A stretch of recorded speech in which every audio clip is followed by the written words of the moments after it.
Hello viewers, আসসালামু আলাইকুম। আজকে আমরা তৈরি করব সুজির রসপাকুন। তো চলুন রেসিপি ভিডিওটি শুরু করা যাক।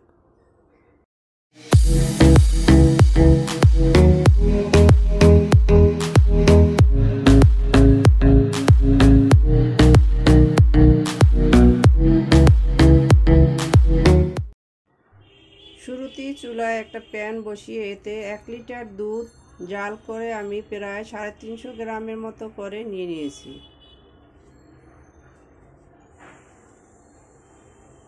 দেখতেই পাচ্ছেন দুধটা কতটা ঘন হয়ে আসছে।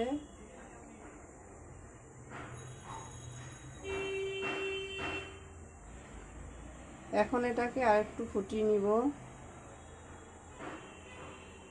তো অপেক্ষা করছি ফুটে আসার জন্য। দুধটা ফুটে এসেছে। এখন এর ভিতর দিয়ে দিব মেইন উপকরণ সুজি। এখানে আমি 1.5 কাপ সুজি নিয়ে নিয়েছি। সুজিটা কাঁচা, এটাকে আমি অল্প অল্প করে দিব আর নাড়বো, একত্রে দিব না, এতে করে দলা পেকে যেতে পারে।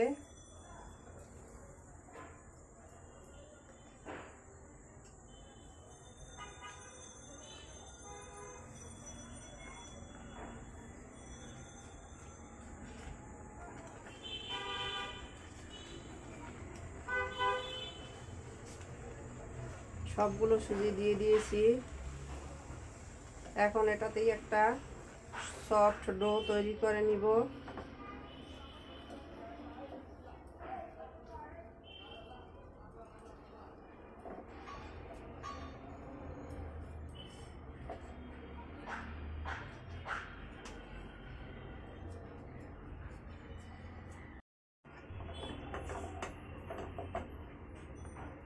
এখন আমি এই ডোটাকে 10 মিনিটের জন্য ঢাকা দিয়ে রেস্টে রেখে দেব।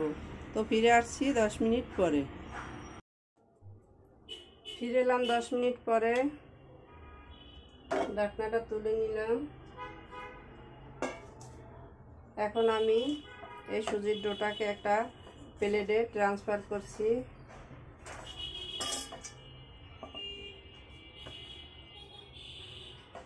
এটাকে এখন খুব ভালো করে মথে নিব। আমাদের সুজির ডোটা মথে নেওয়া হয়ে গেছে, দেখতে পাচ্ছেন এটা মসৃণ ডো তৈরি হয়েছে। আমি এখন এখান থেকে অল্প অল্প করে নিব আর পিঠা শেপ করে নিব। আপনারা আপনাদের খুশি মতো হাতে কেটে অথবা ছাঁচের সাহায্যে যার যেমন খুশি তৈরি করে নেবেন।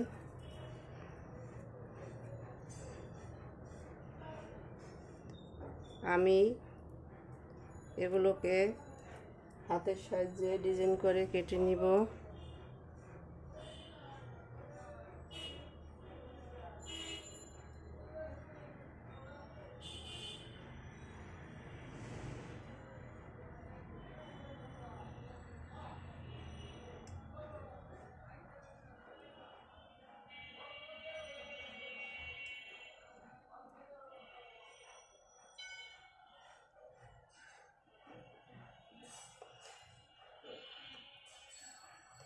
এটা যার যেমন খুশি ডিজাইন করে নেবেন। তো আমি এগুলোকে একইভাবে এরকম ডিজাইন করে নেব। তো ফিরে আসছি সবগুলো এভাবে তৈরি করার পরে। আমাদের সবগুলো পিঠা তৈরি হয়ে গেছে। আমি সবশেষে আরও একটা পিঠা কেটে দেখিয়ে দিচ্ছি।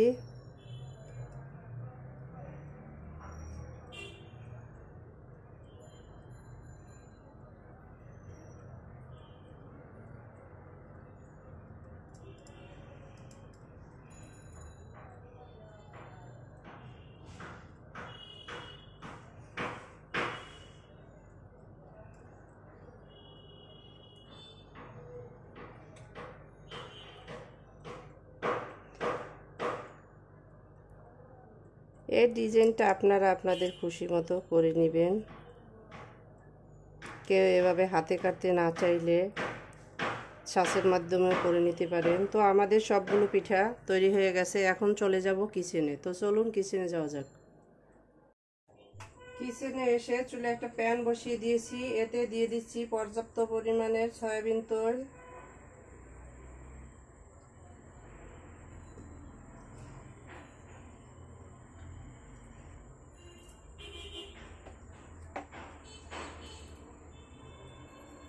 তেলটা গরম হওয়ার জন্য অপেক্ষা করব।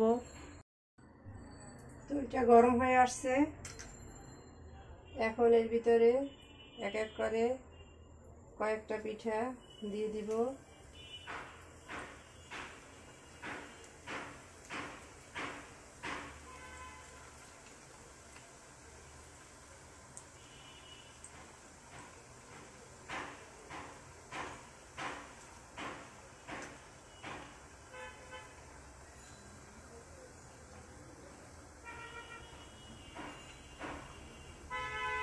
এভাবে পিঠেগুলোকে মাঝারি আছে আমি গোল্ডেন ব্রাউন করে ফ্রাই করে নিব।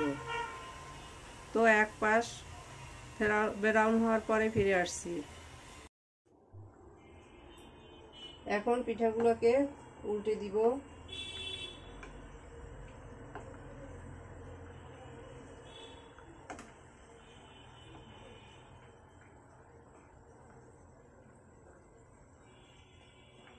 এভাবে মিডিয়াম টু লো আছে গোল্ডেন ব্রাউন করে পিঠাগুলোকে ভেজে নিতে হবে। হাই হিটে ভাজলে উপরটা কালো হয়ে যাবে, ভিতরটা কাঁচা থেকে যাবে। তাই এটাকে ধৈর্য ধরে হালকা আছে ভাজতে হবে। তো ফিরে আসছি এটা পুরোপুরি ফ্রাই হওয়ার পরে।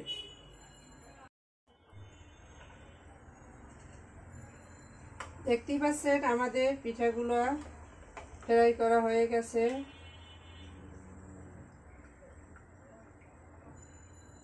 এগুলোকে এখন তেল ঝরিয়ে তুলে নেব।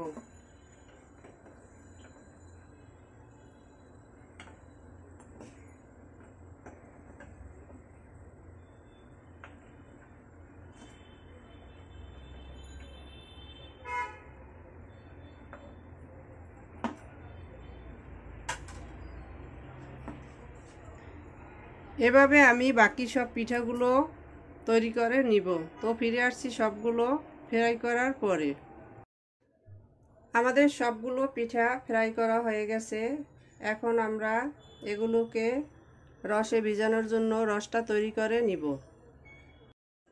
রসটা তৈরি করার জন্য একটা প্যানে মেজারমেন্ট কাপের 4 কাপ পানি দিয়ে দিয়েছি।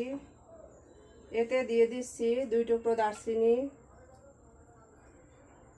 4টা দিয়ে দিচ্ছি সবুজ এলাচ। এলাচগুলোকে একটু মুখ ফাটিয়ে দিচ্ছি। এতে একটি সুগন্ধ ছড়াবে। আর দিয়ে দিব স্বাদমতো চিনি। চিনিটা আপনারা আপনাদের স্বাদমতো দিয়ে দিবেন।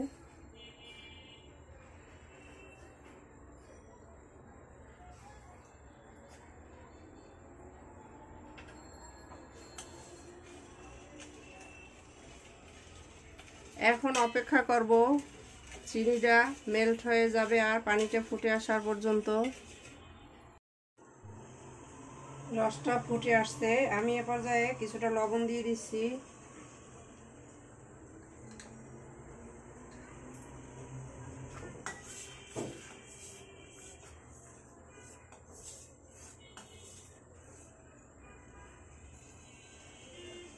আমি এই রসটাকে 3-4 মিনিট ফুটিয়ে নিয়েছি। এতে করে মশলা থেকে সুঘ্রাণটা এর সাথে মিশে গেছে। এখন চুলাটা বন্ধ করে দিচ্ছি।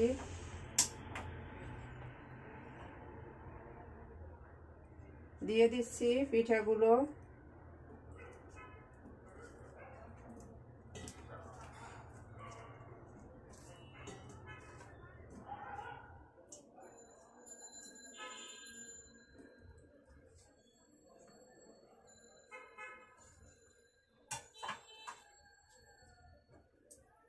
এখন এটাতে একটা ঢাকনা দিয়ে দিচ্ছি।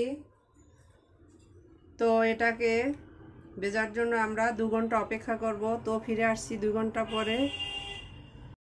ফিরে এলাম 2 ঘন্টা পরে। দেখতেই পাচ্ছেন আমাদের পিঠাটা ফুলে ডাবলের চেয়েও বেশি বড় হয়ে গেছে, পুরো রসটা শুষে নিয়েছে। এই পিঠাটা আপনারা চাইলে 20-25 মিনিট পরও খেতে পারেন, তবে 2 ঘন্টা রাখলে এটা পারফেক্টলি সফট হয়। তো আমাদের পিঠা রেডি, এখন আমরা এটাকে সার্ভ করে নিব। সার্ভ করে নিলাম আমরা আমাদের সুজির রসপাকন পিঠা। দেখতেই পাচ্ছেন কতটা অসাধারণ হয়েছে। আমাদের রেসিপি ভিডিওটি ফলো করে আপনারাও তৈরি করে দেখবেন, কমেন্ট সেকশনে জানিয়ে দিবেন কেমন হয়েছিল আমাদের রেসিপি ভিডিওটি। লাইক, শেয়ার, কমেন্ট, সাবস্ক্রাইব করে আমাদের পাশে থাকবেন। আল্লাহ হাফেজ।